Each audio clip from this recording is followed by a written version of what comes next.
conceptos, que era el potencial de membrana en reposo, que ya lo habíamos mencionado, ¿no? El potencial de acción, la despolarización y la polarización. Entonces, lo que quiero mencionarles, por si acaso, es de que básicamente en el organismo tenemos dos tipos de sinapsis, ¿sí? Una es la sinapsis química y la otra es la sinapsis eléctrica. ¿Cuál es la diferencia? Una sinapsis química, esto a ver, recuérdenlo muy bien, porque esto igual lo conocen. La sinapsis química quiere decir que se va a utilizar un neurotransmisor, o sea, una molécula química producida y liberada por las neuronas y que va a ser liberada al espacio sináptico. No sé si recuerdan eso. ¿Está bien? Eso recordamos, ¿verdad? Entonces, el sistema nervioso, para entenderlo y hacer la diferencia, es, fíjense esto, una neurona emite un estímulo, conduce el estímulo y para transmitir el estímulo necesita tener ciertos elementos. Ojo con eso, no se confundan. Una sinapsis química, ¿me ayuda usted? Ella es una neurona y yo soy otra neurona, ¿sí o no? Entonces yo necesito tener el primer elemento, la membrana presináptica, digamos yo, en una sinapsis química. Ojo, vamos a hacer esa diferencia. Yo soy la membrana presináptica. Este es el botón sináptico. Dentro de este botón sináptico hay vesículas sinápticas donde se almacenan y también se producen, por ejemplo, los neurotransmisores. Cuando yo le vaya a pasar la información a una siguiente neurona, ¿me ayuda con la mano? Yo necesito la membrana presináptica, la hendidura sináptica, que sería el espacio donde se van a liberar los neurotransmisores, y esta sería la membrana postsináptica, ¿sí o no? Entonces, si nosotros lo entendemos, quiere decir que una neurona tiene la capacidad de recibir el estímulo, conducir el estímulo y transmitirlo, y para eso necesita una membrana presináptica, liberar los neurotransmisores al espacio sináptico y que esta membrana postsináptica tenga receptores específicos para ese neurotransmisor. Y al tener los receptores específicos, entonces va a generar o va a pasar el potencial de acción. Y depende del neurotransmisor, esta molécula química que va a acoplarse a estas, receptores específicos de esta membrana, entonces en ti se va a generar el potencial de acción y ya te pasé la información. Y tú le vas a pasar a una tercera neurona, ¿no? Entonces esas son las sinapsis. Ojo, química, ¿sí? Entonces cuando se les diga o se pregunte, por ejemplo, en algún momento, no en este parcial, sino en el siguiente inclusive, ya me estoy adelantando, la sinapsis química, automáticamente ustedes deberían pensar en sustancia química para pasar la información. Y esa sustancia química automáticamente deberían pensar en neurotransmisores, ¿sí o no? En cambio, ahora sí, primero deshice eso, ahora sí, ya lo tienen claro. Ahora vamos a entrar que el corazón, uno de los pocos órganos dentro del cuerpo, la mayoría de los procesos del sistema nervioso y tu control, por ejemplo, de tipo nervioso, con sistema nervioso electro o bioeléctrico, son químicos. Pero el corazón es un músculo especial, ¿sí o no? Entonces, en este órgano la sinapsis es eléctrica. ¿Cuál es la diferencia? A diferencia del otro, por supuesto, ¿no? Entonces, viene una célula o todo el sistema de conducción y directamente yo tengo en mi membrana, porque son células más pequeñas, yo tengo en mi membrana proteínas canal, por donde el sodio puede pasar directamente. No necesita, digamos, inclusive producirse varios elementos de lo que pasa en la sinapsis química, como el vaciamiento, la exocitosis. No, porque nosotros tenemos unas canales que se llaman unión o gap, donde los compuestos iónicos pueden pasar directamente. ¿Y qué compuesto iónico es responsable de la despolarización? Sodio. El sodio. Esa es una pregunta muy potencial, por ejemplo, para el examen. ¿Qué compuesto iónico es responsable de la despolarización? Principalmente, porque juegan muchos, pero principalmente es el sodio, ¿sí o no? Entonces este sodio va a pasar directamente desde mí, que digamos soy una célula cardíaca, a esta otra célula cardíaca por unas uniones comunicantes tipo gap, o sea, tienen unas compuertas que se abren. Esa sinapsis entonces se le llama sinapsis eléctrica. ¿Está bien? Entonces es la diferencia. Y eso es lo que vamos a ver. No confundan entonces con la sinapsis química. Entonces vamos a utilizar, por ejemplo, este esquema para ayudarnos un poco. Y lo que vamos a ver era el potencial de membrana en reposo. Solamente para retroalimentarnos un poquito en esto, es si yo pregunto en el examen de qué o qué es lo que determina el potencial de membrana en reposo, ¿cuál sería su respuesta? Puede haber varias opciones. ¿Alguien recuerda? ¿Qué determina el potencial de membrana en reposo en una célula?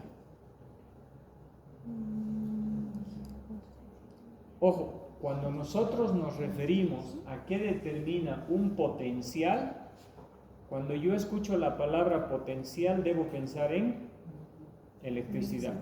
¿Sí o no? Sí. Y cuando yo pienso en electricidad, yo debo pensar en moléculas que tienen... Si yo les pongo eso, por ejemplo, las moléculas, digamos, que tienen puntos suspensivos, determinan el potencial de membrana, ¿qué sería? Las moléculas que tienen cargas eléctricas. Si lo saben, solamente que son muy tímidos para decirlo. ¿Sí o no? Entonces, dicho de otra forma, ¿qué determina el potencial de membrana? Primero eso. Los compuestos iónicos o moléculas que tienen cargas eléctricas. ¿Y cuáles son esas cargas eléctricas? Positivas y negativas. Siempre vayan a lo simple. No vayan a complicarse la vida ustedes solos. De hecho, las preguntas sí a veces no se entienden, pero en realidad no son tan complejas. Solamente hay que relacionar una palabra con la otra. Por eso les decía, cuando pensemos en potencial, ustedes directamente tienen que pensar en qué es electricidad. Después de pensar en electricidad, tienen que pensar qué moléculas son responsables o que tienen cargas eléctricas. ¿Sí o no? Entonces ahí otra vez vamos a volver. Sodio, potasio, cloro, calcio. Y los negativos, fosfatos, sulfatos, en este caso, y ¿qué más? Proteínas. Entonces son sustancias, son moléculas que tienen. Entonces, lo complicamos un poco esto. Dice, la distribución irregular entre el medio extracelular e intracelular, ojo, distribución irregular de compuestos o moléculas con cargas eléctricas positivas y negativas determina el potencial de membrana en reposo. Eso ya lo dijimos. ¿Está bien? Estamos recordando. Entonces, ¿cuál es la distribución irregular? Afuera tengo más sodio y adentro tengo más proteínas dentro de la célula, sulfatos y fosfatos, que son con carga negativa. Entonces, eso hace de que, por ejemplo, cuando hablemos de potencial de membrana, todas las células tienen un potencial de membrana, ojo con eso, ¿no? Pero estamos hablando del corazón, es de que vamos a hablar de un voltaje. Entonces le vamos a poner un número para recordar. Otra vez, sé que tienen muchas materias, pero ¿cuánto es el voltaje, por ejemplo, en un miocito cardíaco, en una célula cardíaca? ¿Cuánto era? Menos 90, muy bien. ¿Sí? Y en el nodo sinoauricular era menos 70. ¿No ve? Entonces, este voltaje va a ser una cifra. ¿Está bien? Entonces, colocamos los elementos hacia afuera y este voltaje va a cambiar en la medida de que el sodio pueda ser introducido dentro. El sodio se va a introducir dentro de esta célula de dos formas: por sinapsis químicas o por sinapsis eléctricas. La sinapsis química ya la hemos descrito, en este caso no nos sirve. sinapsis eléctricas, que son por uniones gap, por unos conductos que pasan de forma directa. ¿Está bien? Entonces, el sodio tiene que ingresar dentro para modificar este voltaje. O sea, una molécula positiva tiene que ingresar dentro de esta célula para cambiar ese voltaje que estaba a menos 90 milivoltios. ¿Está bien? Y para ello existen compuertas o aumenta la permeabilidad para el sodio. De hecho, hay proteínas específicas para este compuesto iónico. Por lo tanto, cuando nosotros vamos introduciendo sodio dentro de esta célula, lo que va a empezar a cambiar es el voltaje, la polaridad. Ya no va a ser menos 90, decíamos la anterior vez, va a ser menos 65, luego va a llegar a menos 10, y luego va a llegar a 0, y luego va a llegar a más 10, más 20, más 30. Se ha ido al extremo positivo, lo hemos despolarizado. Posteriormente de que ocurre eso, fíjense, este es un problema que tienen las células. Por ejemplo, ¿qué pasaría si el sodio se queda dentro? Se va a cambiar la presión osmótica, o mejor la presión oncótica aquí dentro, ¿sí o no? La coloidosmótica en realidad, ¿sí? Aquí dentro. Puede entrar líquido y luego hincharse y luego morir. Hay dos formas en las que puede morir esta célula. Por lo tanto, el código genético sabe y ha visto una solución de que cuando ocurren las despolarizaciones todo el tiempo, inmediatamente después del potencial de acción, se activa esta proteína especial denominada la bomba de sodio y potasio, que es la que reequilibra todo. Lo vamos a ir viendo poco a poco. Afuera también tenemos potasio que va a ingresar, ¿sí? Y la bomba de sodio y potasio, de hecho, es la que va a reequilibrar, va a meter dos sodios y va a sacar va a meter dos potasios y va a sacar 3 sodios, eso lo recuerdo. Ahora hablemos un poco del equilibrio del potasio, ¿está bien?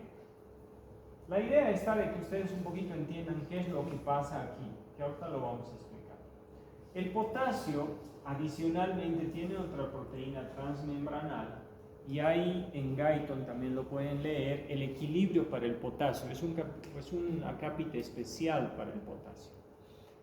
Cuando se introduce mucho potasio dentro, aquí debería existir solamente 140 miliequivalentes por litro de potasio, pero hagamos de cuenta que entró 160, ya no está normal, ¿sí o no? Porque tenía que estar 140 miliequivalentes por litro, pero ahora hay 160 miliequivalentes por litro. Tampoco está bien. Entonces la homeostasis, básicamente, que conocemos ese término nosotros como el equilibrio de nuestro cuerpo y en diferentes tipos de sistemas de regulación, también existe en estos pequeños detalles. Y el potasio no podría estar en mayor cantidad, y también, así como el código genético ha determinado por alguna razón para que esta célula viva y funcione de esta forma especializada, se construyó una proteína transmembranal específica, que es la bomba de sodio y potasio, que reequilibra todo eso. También ha previsto de que qué pasaría si ya he sacado todo el sodio que no quería tener dentro, pero adicionalmente me quedé con más potasio del que quería tener. Entonces el código genético también ha previsto eso, para que vean lo maravilloso que es, y ha generado una compuerta específica para el potasio. Pero aunque no lo crean, esta compuerta de acá es libre para el potasio. El potasio puede salir cuando quiera y puede entrar cuando quiera, entre comillas. Y el equilibrio que ha sido descrito, ¿sí? Para este potasio, entonces, ¿qué hace que este potasio se mantenga en 140 miliequivalentes por litro dentro? ¿Qué pasa si hay mucho? Entonces, tiene que salir. Pero ¿qué pasa que cuando está saliendo alguien le dice, no, alto ahí porque tienes que quedarte en 140 miliequivalentes por litro? Entonces, el equilibrio para el potasio depende de dos factores. ¿Recuerdan el gradiente de concentración? ¿Sí? ¿Recuerdan ese término? Sí, ¿no?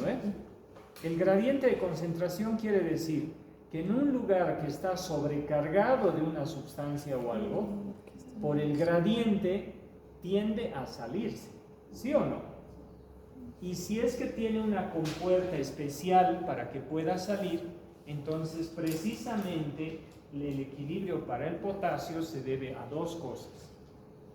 Gracias al gradiente de concentración, ojo, cuando tú tienes 160.000 equivalentes por litro, el potasio va a empezar a salirse por el gradiente de concentración. Entonces, uno de los elementos importantes para determinar, digamos, la cantidad dentro de la homeostasis es el gradiente de concentración. ¿Está bien? Pero ¿qué pasa si el potasio sigue saliendo y saliendo? ¿Quién le detiene? ¿Quién le dice alto? Hasta ahí nomás, porque necesitamos que te quedes acá en 140. Tenemos aminoácidos que son negativos, proteínas, fosfatos y sulfatos que son negativos. Entonces va a haber un gradiente eléctrico que le dice alto. ¿Recuerdan los imanes? ¿Sí o no? Entonces, quiere decir que entre moléculas, por ejemplo, que tienen carga eléctrica negativa y positiva, en algún momento hay una atracción, ¿sí o no? No se ve esa atracción, pero hay algo que le tiende a jalar, ¿sí o no? Entonces, cuando el potasio empieza a salirse por el gradiente de concentración, el gradiente eléctrico llega un momento en el que se equilibra y le dice ya no salgas porque le atrae por los polos eléctricos. Es como el imán, ¿sí? Se atrae. Entonces ya no le deja salir. El equilibrio para el potasio entonces está determinado por dos factores. El gradiente de concentración es el primero que le ayuda a salir y el gradiente eléctrico es el que le dice alto, ya no pueden salir más porque ahí ya estamos en nuestro nivel de equilibrio. ¿Está bien? Esos dos factores son descritos. Entonces nosotros ya tenemos, o por lo menos ya entendemos un poco, de cómo el potencial de membrana en reposo, el organismo sabe que en algún momento las moléculas de sodio se van a meter, van a entrar por función. De hecho, el corazón trabaja todo el tiempo, ¿sí o no? Los músculos trabajan todo el tiempo, el sistema nervioso trabaja todo el tiempo. Entonces el organismo sabe que todo el tiempo el sodio está ingresando y se creó. ¿Quién le devuelve el equilibrio? La bomba de sodio y potasio.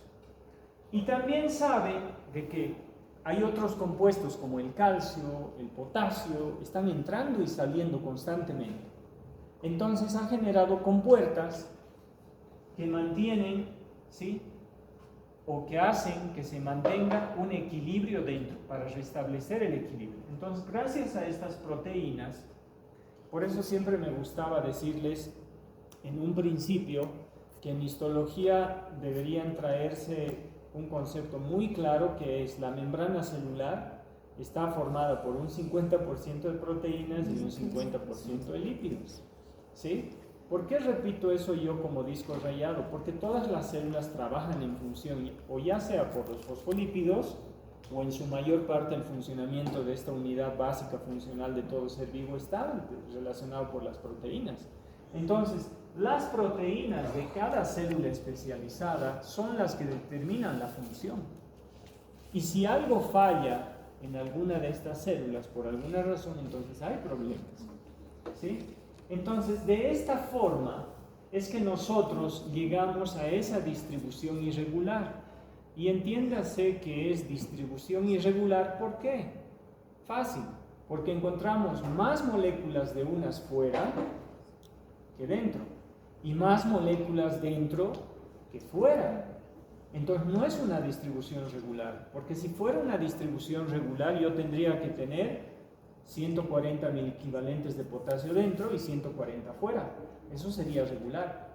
O 10 moléculas de sodio fuera y 10 moléculas de sodio dentro. Eso sería regular. Entonces estoy justificando la respuesta. ¿Qué determina el potencial de membrana en reposo?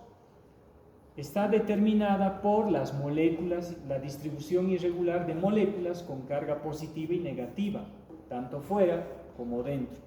Y existe un sistema, ¿sí? No les estoy mencionando todo, les estoy dando dos ejemplos de los que hay más proteínas. pero por lo menos las dos más importantes que van a determinar que esa distribución irregular se mantenga constante.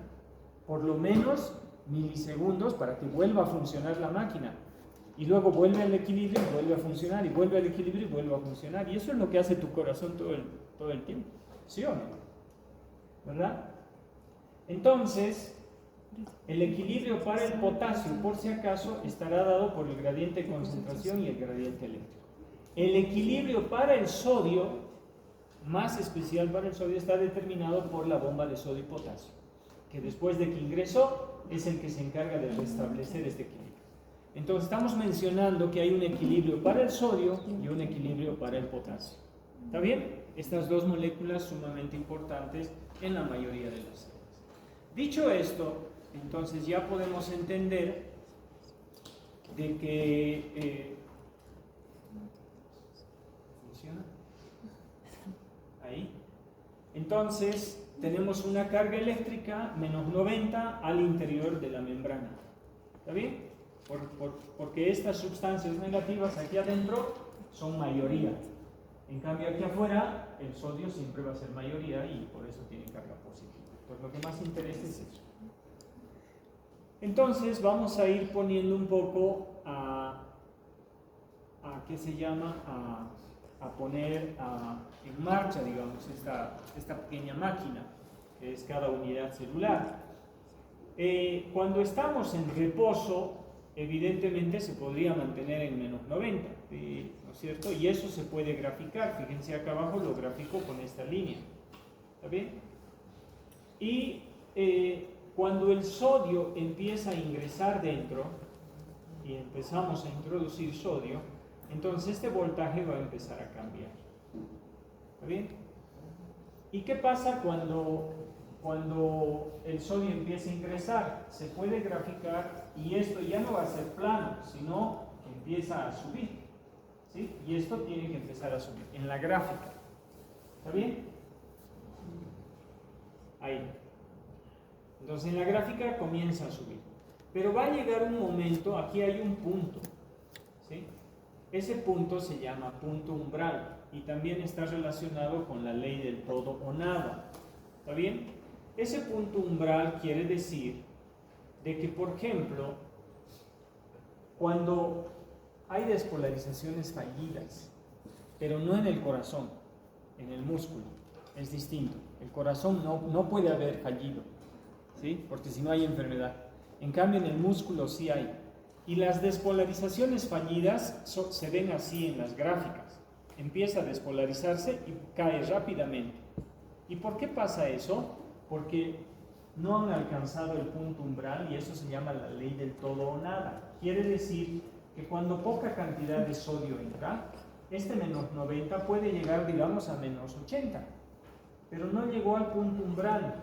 ¿Qué quiere decir? Si yo no alcanzo el botón del interruptor para encender la luz, no lo voy a encender, ¿no? Me falta algo. Entonces falta que entre más sodio. ¿Está bien? Entonces las despolarizaciones fallidas se ven así. Tic, baja, tic, baja, tic, baja, tic, baja, tic, baja. ¿Sí? Eso es fallido. En cambio, cuando hay una despolarización, empieza a subir, alcanza el punto umbral y se dispara en la gráfica. ¿Qué pasa? Ahora yo debería preguntarme, ¿qué pasa cuando las despolarizaciones iniciales alcanzan el punto umbral? ¿Qué ocurrirá? Pues ocurre que tenemos unas proteínas transmembranales, otras, por eso hay un montón, que son voltaje dependientes y dependen del sensor. Entonces, cuando este voltaje, por ejemplo, baja a menos 75 milivoltios, estas proteínas se activan, reconocen ese voltaje, ese cambio, ¿sí? Reconocen que ha llegado a menos 75 y se abren. Y de estas son muchas las que se abren. Y se abren, de hecho, al mismo tiempo todas en ese sector. Por lo tanto, el sodio empieza a ingresar abruptamente. Y en la gráfica, entonces, vamos a ver cuando se va llenando de sodio, entonces que esto se dispara. Obviamente todo lo que sube tiene que bajar, porque no hay un infinito ahí. Empieza a llenarse de sodio y en la gráfica que se puede graficar, especialmente en el electrocardiograma, entonces se ve con una línea ascendente. ¿Sí? Luego va a llegar un periodo de meseta. ¿Sí? Bueno, se despolariza hasta llegar a más 20, más 30 y luego se despolariza. Luego viene una línea de meseta y aquí va a ocurrir algo. La célula, cuando se ha visto invadida por el sodio, pues no le gusta. Antes de que se active la bomba de sodio y potasio, antes de eso, abre compuertas para el potasio. El potasio, aparte de esta, tiene otro tipo de proteínas transmembranales por el que empieza a salir. ¿Sí? Empieza a salir el potasio intentando reequilibrar esto, pero no lo va a lograr, porque la bomba de sodio y potasio, después que se active, recién es la que lo logra. Entonces el potasio empieza a ingresar y luego esta célula tiene más problemas, porque el calcio también a veces ingresa. ¿Está bien? Sin embargo, en célula cardíaca pasa al revés.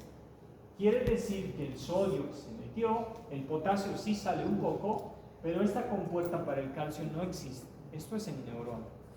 ¿Por qué? Porque más bien estará relacionado con el retículo sarcoplásmico, que más bien el calcio se tiene que liberar para la contracción muscular.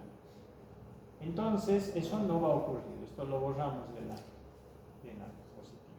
Y después va a venir un periodo de repolarización, que es cuando se activa la bomba de sodio y potasio. ¿Está bien? Entonces, el potencial de acción ocurre en todos los segmentos. En toda la membrana celular de cualquier célula que esté funcionando, tenemos estas proteínas y en distintos segmentos va a ocurrir eso. ¿Sí?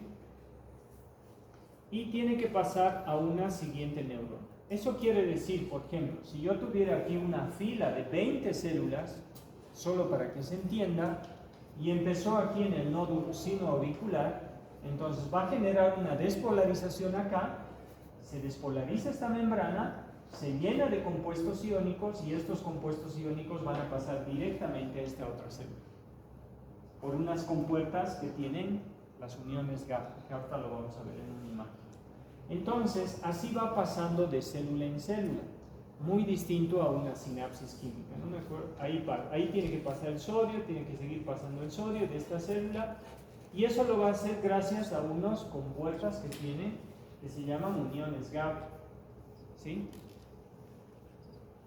Entonces, una vez que ocurre la despolarización acá, cambió el voltaje, mientras esta se va a repolarizar, pasan los compuestos iónicos y de esta va a pasar a otra célula y a otra célula. Esa es la sinapsis eléctrica, donde el compuesto iónico pasa directamente de un lugar a otro. ¿Está bien? ¿Cómo se puede graficar esto ahora sí en músculo cardíaco y a nivel del sistema de conducción? Fíjense aquí. Esta gráfica la podríamos entender de la siguiente forma. Esta de acá representa la despolarización. Aquí primero va a haber una chiquita, que sería la onda P. La onda P es la despolarización de las aurículas, las dos de arriba. Esta de acá arriba es la despolarización de los ventrículos. Y después viene la repolarización de los ventrículos, que sería la onda T. Entonces, esto quiere decir, este de aquí es el que se repite, es la despolarización y repolarización del sistema de conducción. Y la célula cardíaca, digamos el miocito, el músculo, es esta otra línea. Fíjense, miren, se despolariza y tarda en repolarizarse. Es distinto esta línea de arriba y esta de aquí abajo, ¿sí o no? Este cuadro entonces se entiende de la siguiente forma. Esta representa el sistema de conducción, o sea, el nódulo sinoauricular, el nódulo auriculoventricular, el haz de His, la rama derecha e izquierda y las fibras de Purkinje. Todo ese sistema eléctrico. ¿Sí? Y el músculo está representado por esta. Entonces aquí tú tienes representado, graficado, la despolarización y repolarización del sistema de conducción y la despolarización y repolarización de las células cardíacas que conforman el músculo cardíaco. ¿Está bien? Entonces, en ambos casos ocurren más o menos lo que les había mencionado. ¿Está bien? Ahora vamos pasando a esto para ir viendo. Es de que en algún momento, por supuesto, hubo alguien que se preguntó cómo podemos graficar. Ahora lo mostramos muy fácil, pero alguien se preguntaba cómo podríamos graficar esto. Tienen clases, creo, ¿no? Ya, entonces, hasta aquí, hoy. ¿Está bien? ¿Qué es lo que vamos a ver la próxima clase por si quieren revisar algo? Es el electrocardiograma, es el aparatito diseñado por Wilhelm Enthoven, que se ha preguntado y ha resuelto esta pregunta y ha generado el ecocardiograma, que aquí les voy a explicar la próxima, solamente de conocimiento, porque esto no les voy a preguntar. Sí tienen que saber despolarización, repolarización. Todo lo que les he explicado antes tienen que tener una idea, porque ustedes van a bloquear eso. Toda su vida van a bloquear con el anestésico local. O alguna vez van a trabajar con un anestesiólogo general. Ustedes no van a hacer anestesia general, pero van a trabajar con alguien que sí lo hace. Yo de hecho sí trabajo. Entonces todo lo que hace a él como equipo de salud, ustedes tienen que tener conocimiento. Por eso es que se lleva esto. Especialmente a algunos que les va a gustar odontopediatría. En niños se trabaja mucho con narcosedación, se trabaja mucho con sedación consciente también, en adultos ansiosos también se trabaja. Entonces la monitorización tiene que, si es que ustedes no van a ser especialistas, porque ni siquiera un médico general es especialista en esta área. O sea, tenemos anestesiólogos especialistas en un área, cardiólogos especialistas en un área, pero deberíamos conocer ciertos detalles que nos ayuden a entender, por ejemplo, desde un anestésico local cómo funciona. Y el anestésico local sí funciona con esto. Y si nosotros vemos los neurotransmisores que trabajan con el corazón, hablamos de noradrenalina y acetilcolina, también hay que tener cuidado con pacientes con problemas cardíacos con el uso de epinefrina. ¿Sí o no? ¿Verdad? Por esa razón es de que algún conocimiento general tienen que conocer. ¿Está bien? Entonces esto no les voy a preguntar, pero sepan que esto lo vamos a ver la próxima clase. ¿Qué representa la onda P? ¿Qué representa la onda del QRS? Y cómo podemos esto, ustedes lo pueden entender muy fácil con lo que vamos a explicar la próxima. ¿Está bien? O sea, ese gráfico ustedes lo van a leer activo, ¿no? Solamente para saber. Bueno, chicos, nos vemos.